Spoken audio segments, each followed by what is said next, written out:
நேற்று நான் மிக சிறப்பா திருவருளால சிவபோக சாரத்தை பார்த்தேன். இன்னைக்கு யாரோ ஒரு பகீரதன் ஓடி போயிட்டாரு. குழு விட்டு யாருன்னு தெரியல.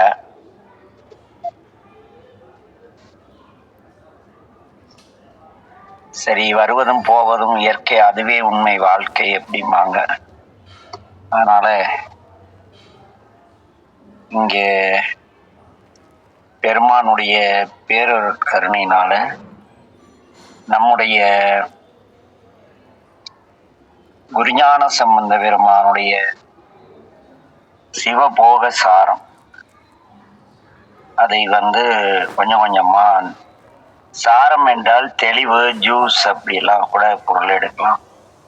அதுபோல இங்கே குருநாதருடைய தனித்தன்மைகளை மிக சிறப்பாக சொல்லிட்டு வந்தாங்க. மொத்தம் அங்கே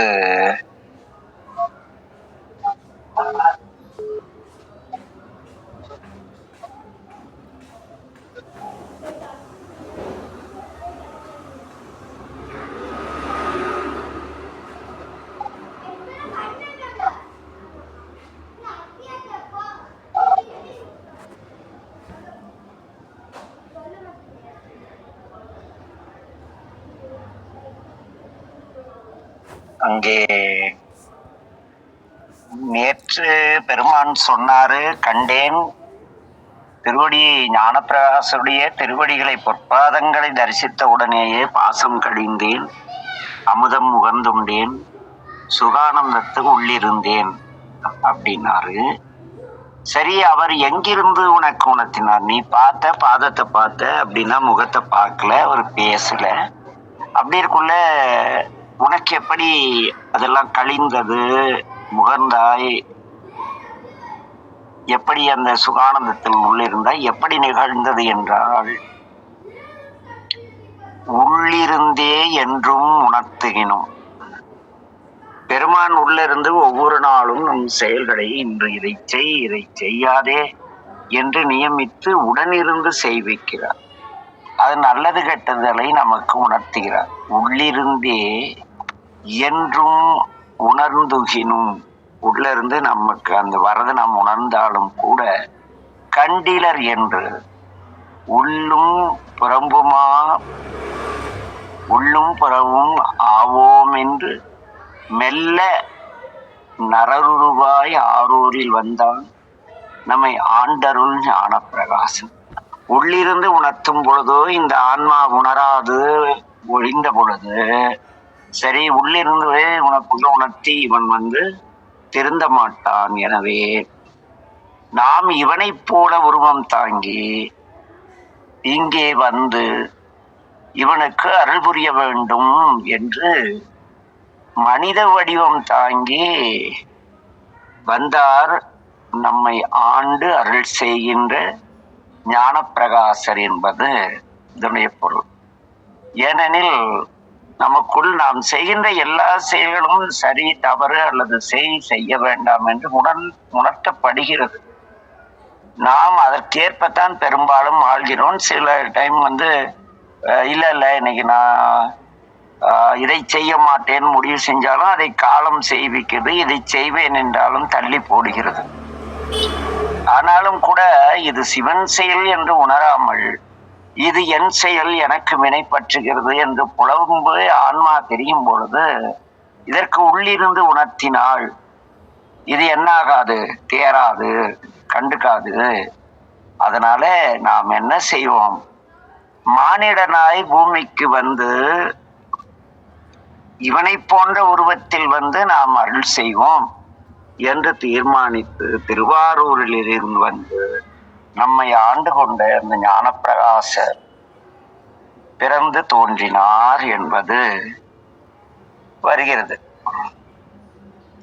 ஆக நாம் உயர்வதற்கு எவ்வாறு உயிர்கள் பல்வேறு வடிவம் தாங்கி பல்வேறு பிறவி எடுக்கிறதோ, அதுபோல இறைவனும் ஆன்மாக்களின் தன்மைகளுக்கு ஏற்ப அந்த ஆன்மா எதை தேடுகிறதோ அதற்கான குருவா வர.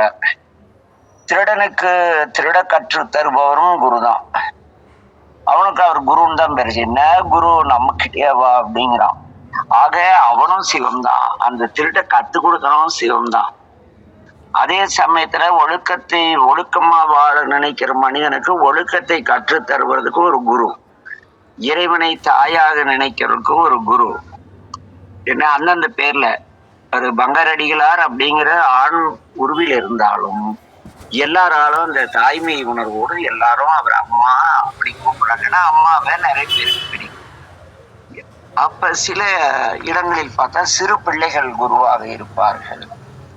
சில இடங்களில் முறிந்த தாடி வச்சு ஜடாமுடி வச்சுட்டு ஒருத்தர் பஞ்சாட்சத்தையும் சிவனையும் பற்றி பேசுவார். இன்னொரு இடத்துல அடியார் திருவிழத்திலிருந்து பொன் பொருள் ஈட்ட கற்றுத் தருவார்.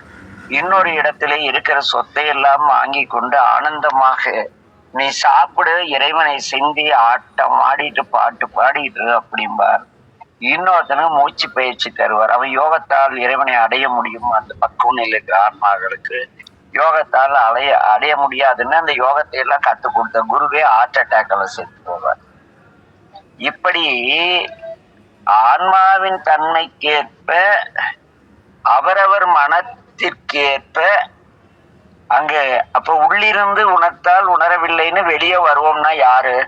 எனக்குள் இருந்து என்னுடைய ஆன்மாவை தெளிவாக தெரிந்த ஒருவர் வெளியே வந்தால் என்னை அவ்வழி நடத்துவார். அப்ப மாணாக்கனின் தன்மைக்கேற்பத்தான் ஆசிரியன் வருகிறான்.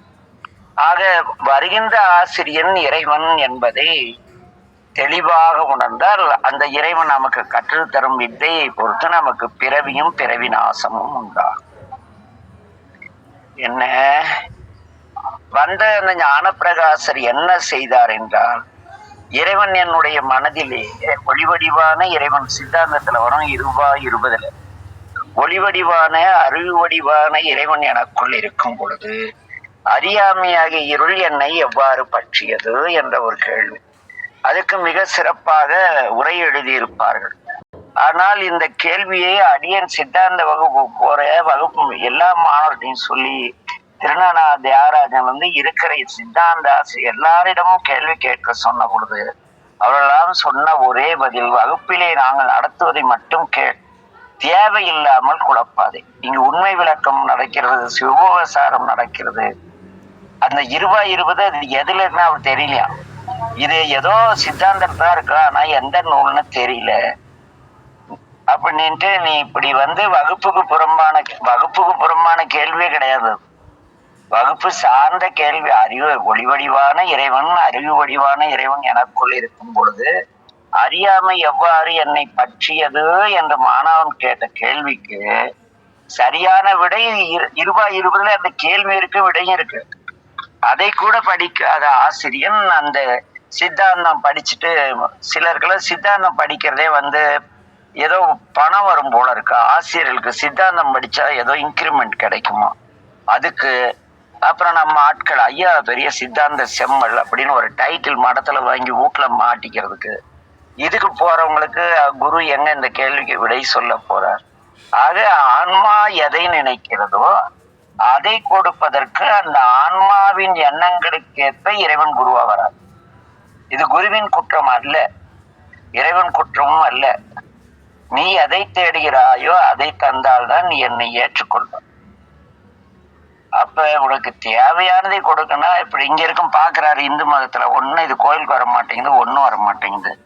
டேய் நீ என்ன பண்றனா, ஏதாவது பாவங்கள் எத்தனை பாவம் செய்தாலும் மன்னிப்பார். ஆனா அங்க ஒரு வசனம் சொல்லியிருக்காங்க, ஒரு முறை அல்ல 1000 முறை மன்னிக்கப்படும், ஆனால் தீர்ப்பு நாளிலே உனக்கு அதற்குரிய தண்டனை உண்டுன்றிருக்காரு. எஸ், அத சொல்ல மாட்டானுங்க.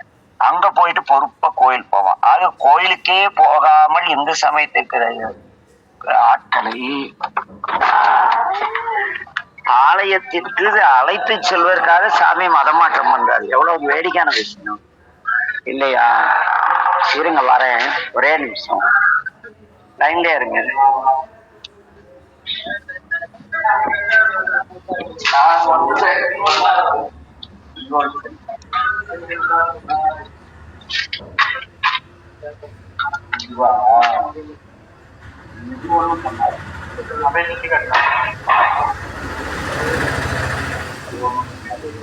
இன்னும் கொஞ்சம் இடையே பக்கம் போய் இந்த பல்லாயிரத்துல வேலை அதுல வந்த பணம் இது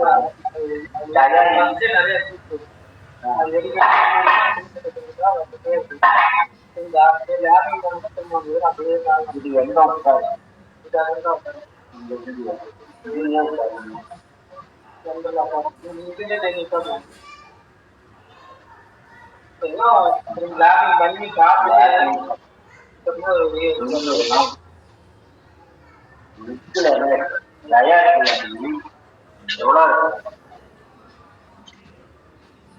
ஒரு நிமிஷம் லைன்லயே இருங்க, கிளாஸ் போயிட்டு இருக்கு.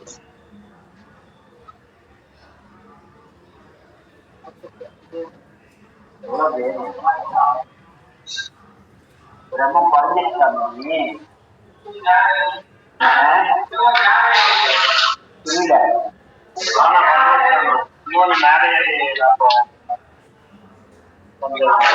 அப்ப இந்த பள்ளத்துக்கு வரும். ஆமா இங்க வரும், அதான் பள்ளத்துக்கு வரும்.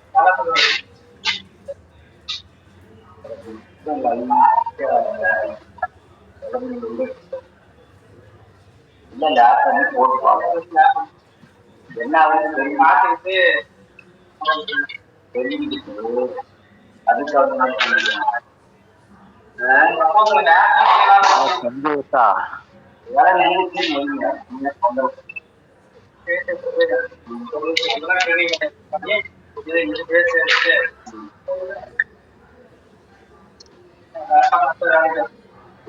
சத்யா அக்கா எங்கக்கா? பாரதி அக்கா காணா?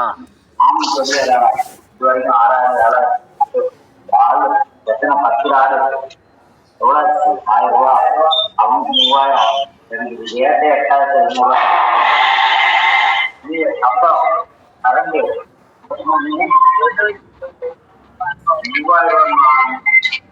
ஆமாடா,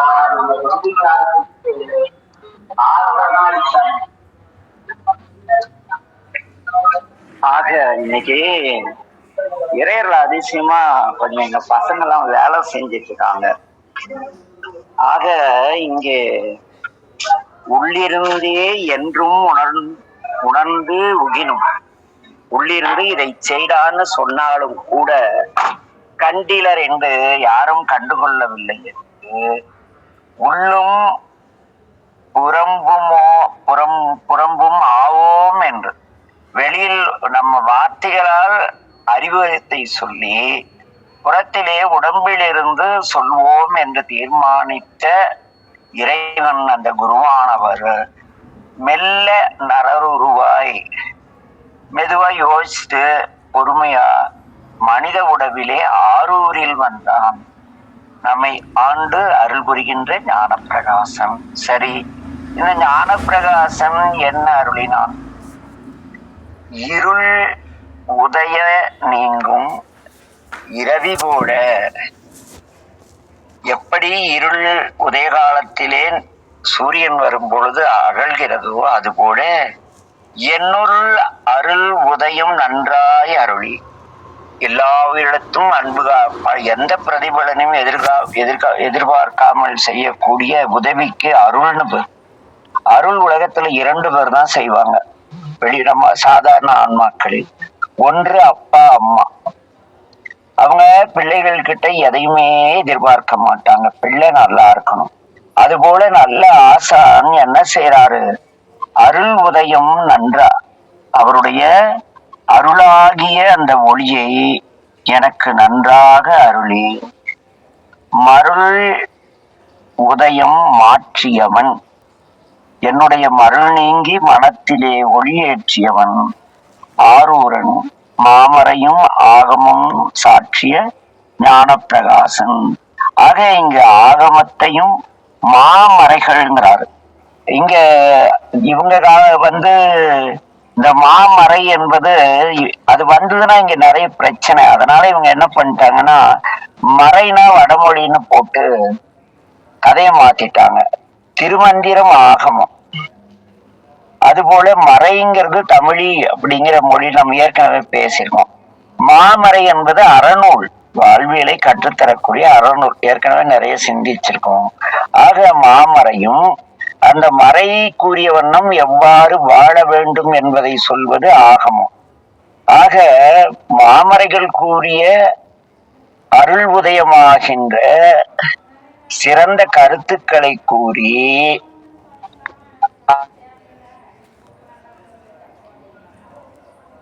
அவர் ஞான பிரகாசராகிய இறைவன் குருநாதர். அவர் எங்கிருந்தார்? ஏற்கனவே ஆசான் உலகத்திலிருந்தும் ஏற்கனவே இன்னொரு பதிகம் இருக்கு. அதே கருத்தை இங்க உள்ளிருந்து உணர்த்தினா இவன் திருந்த மாட்டேங்கிறான், வெளியே போய் நாலு நல்ல வார்த்தை சொல்லி அதை கேட்டாவது திருந்துவானேன்ட்டு இங்கே குருவாக வந்தார். அந்த ஞானத்தில் சிறந்த எப்படி ஒரு சூரியனுக்கு ஒளியினால் சூரியனுக்கு பெருமையோ அதுபோல பிரகாசத்தால் ஞான பிரகாசத்தால் பெருமையுடைய ஆசானாக அவர் வந்தார். வந்தவர் என்ன செய்தார்? என்னுடைய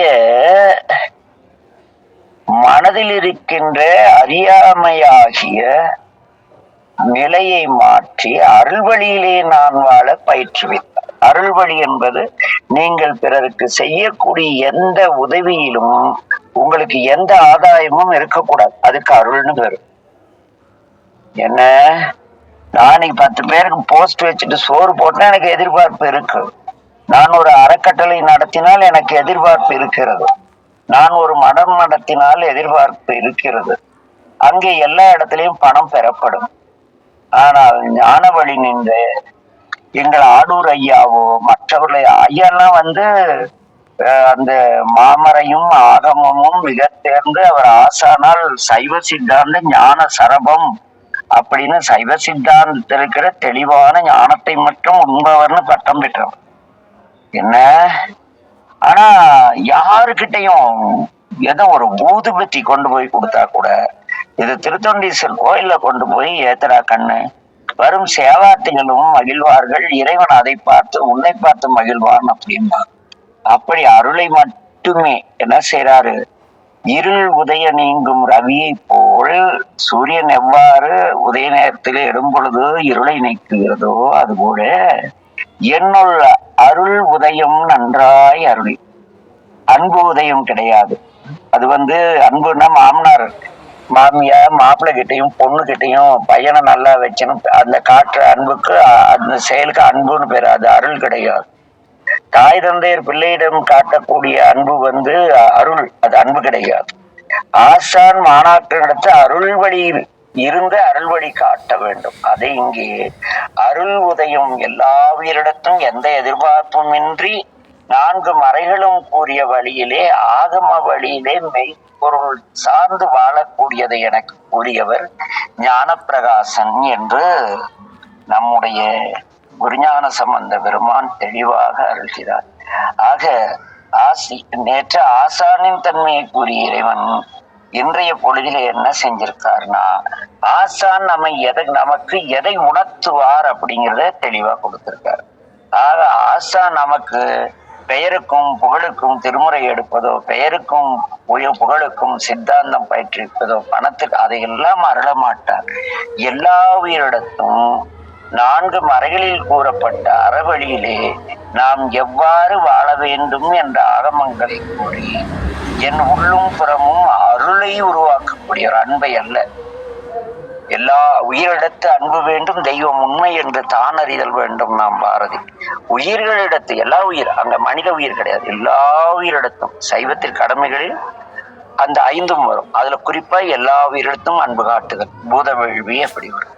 ஆக அதையெல்லாம் உணர்த்தியவர் யாரு? நம் குருநாதராகிய ஞான பிரகாசர் எனக்கு கொடுத்தார் என்று குருஞான சம்பந்தர் கூறுகிறார். அவர் அருளாலே இந்த வகுப்பு நடைபெறுவதா?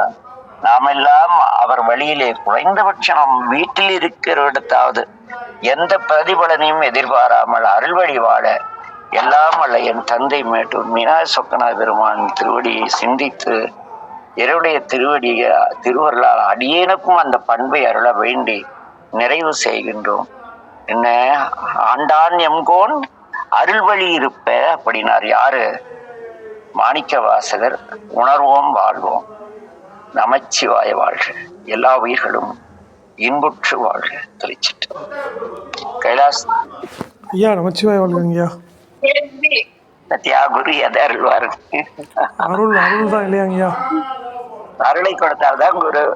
ஆமாங்க. பொருள் சம்பாதிக்க காத்து கொடுத்தா குரு கிடைக்கும். எவ்வளவு பெரிய விஷயம் இல்ல? கண்டிப்பாங்கய்யா. ஏன்டா குருஞான சம்பந்தர் உங்களை தருமபுரத்துக்கு வர சொன்ன காரணம், அங்க கற்க வேண்டியதெல்லாம் இங்க கற்பிக்கிறார். கண்டிப்பா கண்டிப்பா. அங்க எது கற்பிக்கப்பட வேண்டுமோ அது அங்க கிடைக்காததுனால இங்க அனுப்பிச்சு கற்பிச்சுட்டு இருக்கேன். கண்டிப்பா. உனக்குரிய இடம் இதுவல்லடா கைலாசு.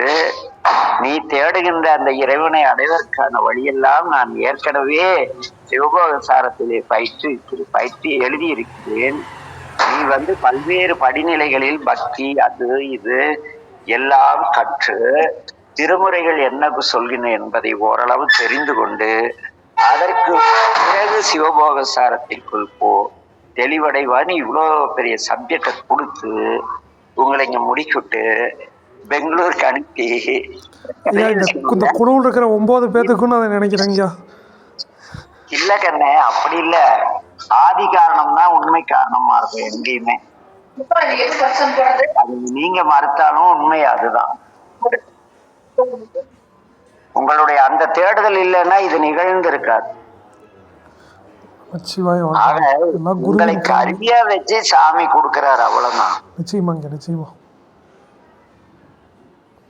நிச்சயமாங்க ஐயா. ஒரு சின்ன சந்தேகம் ஐயா. லெஃப்ட் ரைட்டர் ஒரு சந்தேகம் கேட்கலான்னு வந்தா லெஃப்ட் ரைட்டர் வாழ்க ஐயா. அனைவருக்கும் அனைவருக்கும் நமச்சிவாய வாழ்க.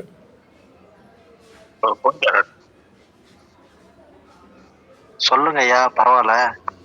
இல்லை, அந்த சந்தேகம் அவர்கிட்ட தான் கேட்கணும், அப்போ தான் அது கரெக்டாக இருக்கும். அது அந்த மாதிரி ஒரு சந்தேகம் கேளுங்க, நம்மளும் தெரிஞ்சுக்கலாமே. வந்துட்டு மறுபடியும் ஜாயின் ஆயிடுவார்ல. சரிங்க ஐயா, அப்படியே செய்வோம். சாப்பிட்டீங்களா? இல்லை ஐயா, சாப்பிடணும் இதுக்கு மேலே தான். சரி, நான் அதுக்குள்ளே என் சந்தேகத்தை நான் உங்கள்கிட்டயும் சொல்லிடுறேன். இப்போ நம்ம பொதுவாக ஒரு பொது காரியத்துக்கு போகிறோம். ஒரு வீட்டில் இருந்து ஒரு வழிபாடு செய்யணும் அப்படின்னு கோயிலில் ஒரு ஃபங்க்ஷன் நடக்குதுன்னு வச்சுக்கோங்க. ஒரு வழிபாடு செய்ய போகிறோம்.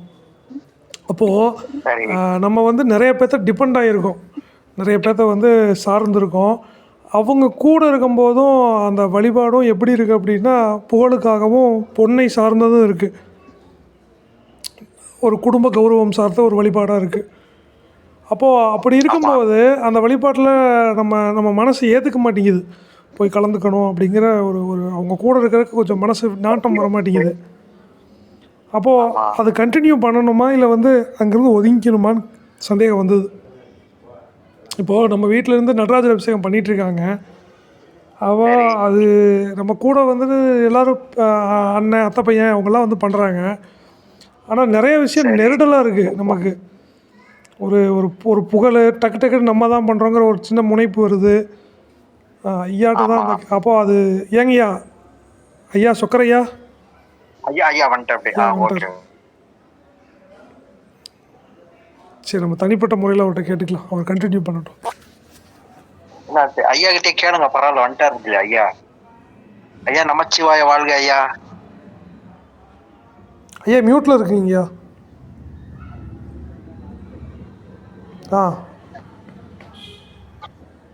சொல்லு ஐயா சொக்கரையா.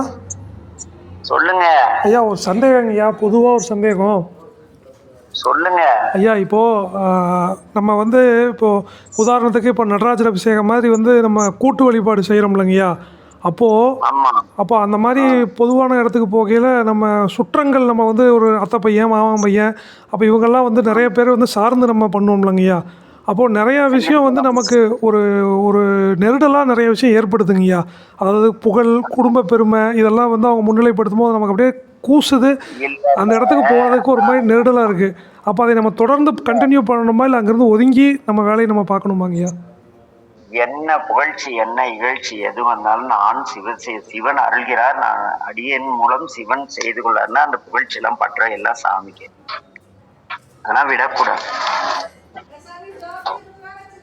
அவங்க எல்லாம் நீங்க அதெல்லாம் செய்யறனாலதான் அவங்க எல்லாம் திரண்டு இறைவனை வழிபடுறாங்க. அவங்களால இயலாத நீங்க செய்யும் பொழுது புகழ்வது இயற்கை.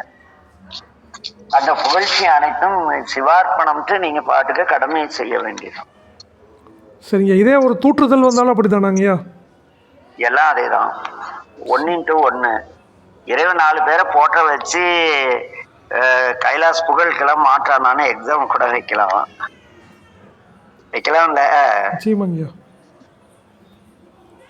கைலாஸ் என்னைக்காவது டைம் இருந்தா ஒரு நாளைக்கு வா, ஒரு இடத்துக்கு கூட்டி போறேன். சரிங்கய்யா. அங்க வந்து பாரு. சரிங்க. சொக்கரை தங்க தாம்பாளத்துல வச்சு தாங்குவாங்க அங்க. சரிங்க. அமரங்குந்தி. அந்த ஒரு ஊரே தாங்கும். அமரங்குந்தி தானேங்கய்யா? ஆமா. ஆனா சொக்கர் அங்க எல்லாமே ஒரே ஒண்ணு, சொக்கர், அவ்வளவுதான். சத்தியமா நான் சொக்கர் கிடையாது. அது என் பேர் அது இல்ல. இல்லைங்க, அதுதான் பக்குவம். அந்த பக்குவம் நமக்கு வரமாட்டேங்குதுங்கய்யா. நமக்கு ஜிவ்வுன்னு மண்டையில ஏறுது. இல்ல, நீங்க எங்க குடும்பம் செய்துங்கிற எண்ணம் மனதுக்குள்ள ஆள் மனதுல இருக்கு. நடராஜா செஞ்சுக்கிறாருன்னு இந்த இது வராது, பக்குவ நிலை. நடராஜா செஞ்சு ஒரே வார்த்தை சாமி செஞ்சுக்கிறாரு போயிட்டே இருக்க வேண்டியதான், நின்னு பேசக்கூடாது. சரிங்க. அப்படி புகழ்ந்தாலும் சரி, பெருமானே ஒன்னதான் புகழ்றாங்கன்ட்டு போயிட்டே இருக்க வேண்டியதான். சரிங்க. சரிங்க. ஏன்னா இந்த ஆளு புகழெல்லாம் கொடுத்து தியாகராஜனை முட்டலாக்குனாருல்ல, ஞான ஆசிரியர் ஆக்கி ஊனாசிரியர் பல பிறவிக்கு காரணமாக்கிட்டாருல்ல சாமி. ஆமாங்கய்யா. அதெல்லாம் ஏட்டு உனக்கும் இப்படி எல்லாம் புகழ்லாம் தருவாரு. தந்தா கூட அதெல்லாம் அவருக்கே காதா, இங்க பாரு ஏய் நடராஜா அவனை அப்படின்னு அவரை மிரட்டி அவர் பொறுப்புல விட்டுட்டு போயிட்டே இருக்க வேண்டியதான். அம்மா கிட்டயா அப்படி. சரிங்க. ஐயா ஐயா பரம்பரையா செய்ய வச்சு அதுல ஒரு பையனை பக்குவப்படுத்துற நிலைக்கு கொண்டு வந்து இப்படி புகழ்ந்தா செய்வானா ஓடி போயிடுவானான்னு பாக்கலான்னு ஒரு எக்ஸாம் வச்சிருக்காரு. ஓடிட்டா ஃபெயில் ஆயிட்டீங்க, அவ்வளவுதான். விருப்பு வெறுப்பு இன்றி நம்ம சிவன் செய்யறான்னு நினைச்சு இருக்க வேண்டிய. இல்ல இல்ல, விருப்பம் கிடையாது, உள்ளிருந்து பரம் செய்து, அவ்வளவுதான். உள்ளிருந்து அந்த குடும்பத்துக்கு அந்த தகுதி இருந்தது, அதை செய்விக்கிறாரு. மற்றவர்கள் கூட இருந்து ஒத்துழைத்து அந்த புகழ்ல வந்து அவங்கள யாரும் புகழலன்னா அவங்க எல்லாம் சேர்ந்து இவரை புகழ்றாங்க. வீட்டுக்குள்ள ஒருத்தருக்கு ஒருத்தர் பாராட்டி மாமன் அச்சன் அக்கா தங்கச்சி அண்ணன் தம்பி சொல்றதெல்லாம் புகழ்ல வராது. அதெல்லாம் நம்ம குடும்பத்து பையன் செய்யற ஒரு பெருமிதம், அது பேரு பெருமிதம்னு பேரு. அது புகழ் பேரு. புகழ் வேற பெருமிதம் வேற. ஆமாங்க, பெருமிதம். நம்ம பசங்க செய்யறாங்க, நமக்குள்ள ஒரு சந்தோஷம். பெருமிதம், அது பேர் பெருமிதம். பெருமிதம் பெருமிதம். அது புகழ்ங்கிற லிஸ்டுக்கே போகாது. புகழ்ங்கிறது மற்றவங்க சொல்றது, இது நமக்கு இவரளவு யாரும் செய்ய முடியாது. மத்தவங்க முகஸ்துதி செஞ்சு நமக்கு டைட்டில் எல்லாம் கொடுத்து பிரசிடென்ட் அவார்டு வாங்கினதும் புகழ். மீதி எல்லாம் புகழ் கிடையாது, அதெல்லாம் பெருமிதம். எங்க அக்கா பையன் செய்யறது, எங்க அண்ணாதான் இந்த கும்பாபிஷேகம் செஞ்சான்னு எங்க தங்கச்சி சொன்னா அது வந்து போய் எனக்கு வர புகழ் கிடையாது. அந்த ஆத்மா அந்த பெருமிதம் அடையுது. எல்லாரும் போய் பிரேமா உங்க அண்ணன் தான் இந்த கும்பாபிஷேகம் செய்தாராமே, அப்ப யாகசாலையே வித்தியாசம். என் தங்கச்சி அப்படியே எங்க அண்ணன் தான் அப்படின்னுக்குள்ள அந்த ஆன்மாவுக்கு ஒரு மகிழ்ச்சி முகத்துல இருக்குல்ல. ஆமாங்க ஆமாங்க, அது பெருமிதம். அது பெருமிதம். எங்க மச்சான் எதுக்குமே பாராட்ட மாட்டோம், ஐயோ செத்துட்டீங்க மாமா அப்படின்னா அவர் அது என்ன புகழ்றது கிடையாது, அவருக்கு அதனால ஒரு பெருமிதம். சரி சரி சரி சரி. பெருமிதம்னு தமிழ்ல ஒரு வார்த்தை இருக்கு, அது நிறைய பேரு என்னன்னே தெரியாதுக்கோ, அதான் பிரச்சனை. நம்பிக்கை, நமக்கு வேண்டியவங்களும் சொந்தக்காரங்களும் உறவினர்களும் செய்யக்கூடிய இருக்காங்க, அதனால நாம பெருமிதம் அடைஞ்சுக்கிறோம்.